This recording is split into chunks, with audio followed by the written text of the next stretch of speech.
My name is Clayton Chapman, and today we're going to make homemade butter.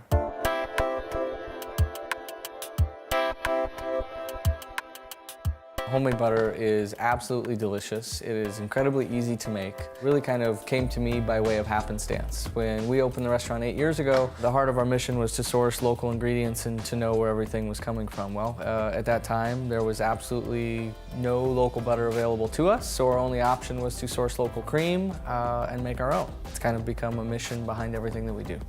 Homemade butter is incredibly easy to make and the quality is amazing. It's going to foam amazingly if you're going to cook in cast iron with it. It's delicious if you just spread it on toast.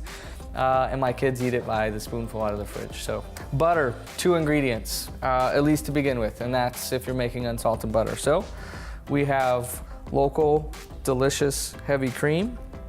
So for someone at home, I would say check your local food co-op, check your local farmer's market, but your food co-op is probably your best bet when trying to source local cream. The argument is, can you use raw cream versus pasteurized cream? You can absolutely use either. I mean, raw milk or raw cream butter is delicious. It's like the very, very best.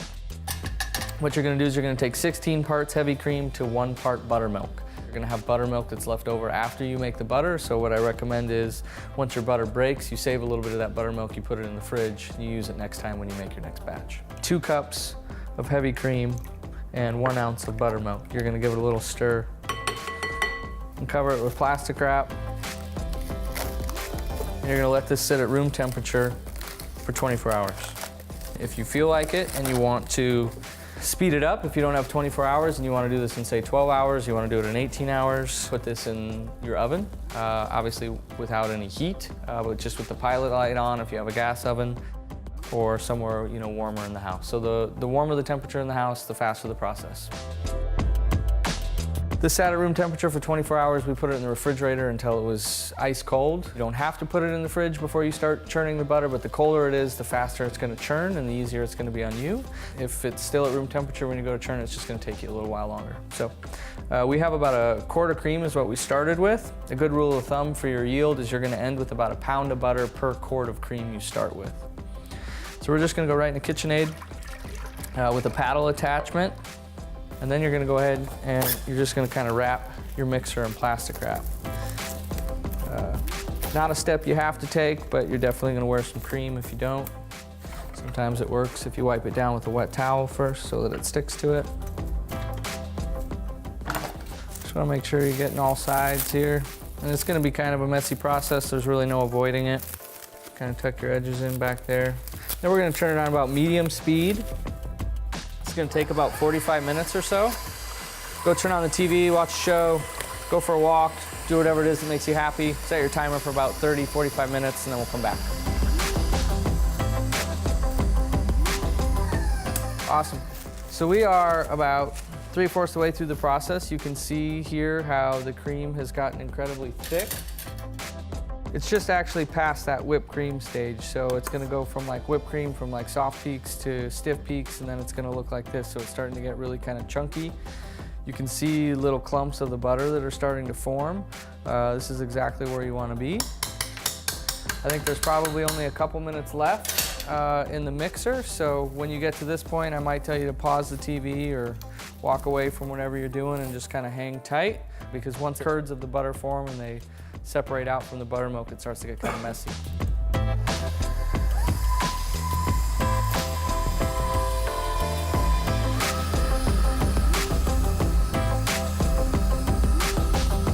You guys ever make butter as a kid in like high school where you put it in like a 2 liter or whatever they had you do it in? You had to roll it back and forth. It's almost done. I said that like 10 minutes ago, didn't I? The butter has broken. So I guess simple mistake that those that are making butter at home make, for all those people making butter at home, is that as soon as they see it break, they want to turn the mixer off. But truth be told, you're gonna get a better yield if you let it continue to run for a minute. And it's also because, these butter curds are full of buttermilk right now. The longer you let that paddle run gently, the more it's gonna push your buttermilk out. So despite being excited to hand squeeze this and eat it, you just gotta give it another minute.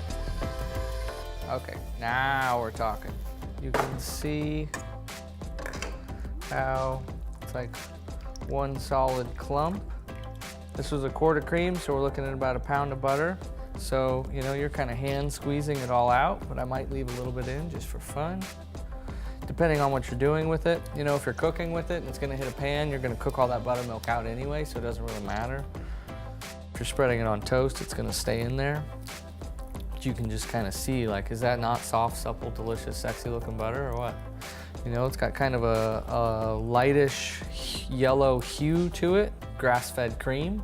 So these cows were never really fed any corn, so you kind of see that kind of natural diet coming through. So at this point, you know, you can do whatever you want with it, I suppose. You can leave it unsalted and salt your food as you go. If you're gonna eat it as is, I might recommend like folding in a little bit of sea salt or a little bit of finishing salt, a little bit of kosher salt, whatever blows your hair back, but it's delicious either way. You're gonna end with about equal parts butter and buttermilk. If you're gonna make butter again, save your buttermilk, put it in the fridge, use it for next time. We are gonna put this on a little bit of toast and we're gonna eat it because it's delicious. And then this leftover buttermilk, there's still enough milk fat in this that we're gonna make ricotta with it. The shelf life on it is definitely not going to be as long as that shit that you got at the grocery store that can sit in your fridge for 2 years. I would say that this is probably good for a month or so. Keep an eye on it, smell it. It'll kind of start to smell like fermented cheese a little bit. That's okay if you're into it. If you're not, then cook with it instead of eating it plain as is on toast. So we're just gonna toast a little bit of this baguette here. So what's awesome with this like homemade hand squeezed butter is there's so much milk fat content in it, where traditional butter that you buy from the grocery store, right, just melts when you put it in a pan. This is gonna go from like melting to foaming. We're just gonna go right in there with the bread. If you happen to have like whole garlic sitting around and you wanna kind of like flavor the butter as a toast, you can do a little bit of smashed clove garlic. You can throw in like a whole thyme sprig or whatever you happen to have. Thyme starting to crack and pop, the water cooking out of the fresh herb. Smell the garlic.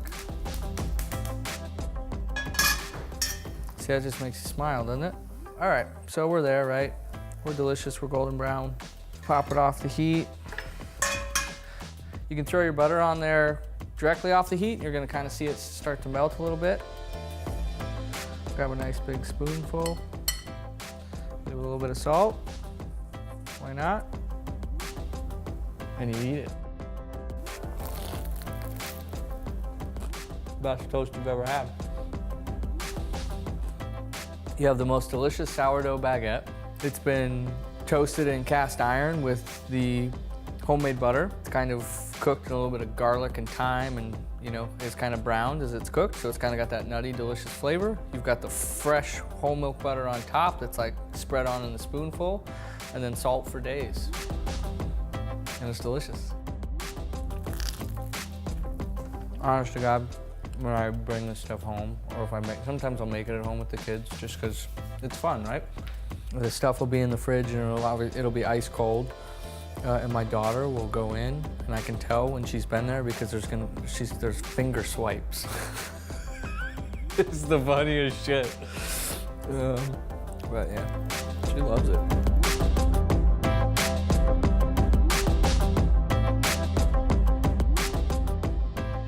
Hit subscribe below and join us each week as we share new recipes that I love to make at home. That ball of butter was pretty sexy.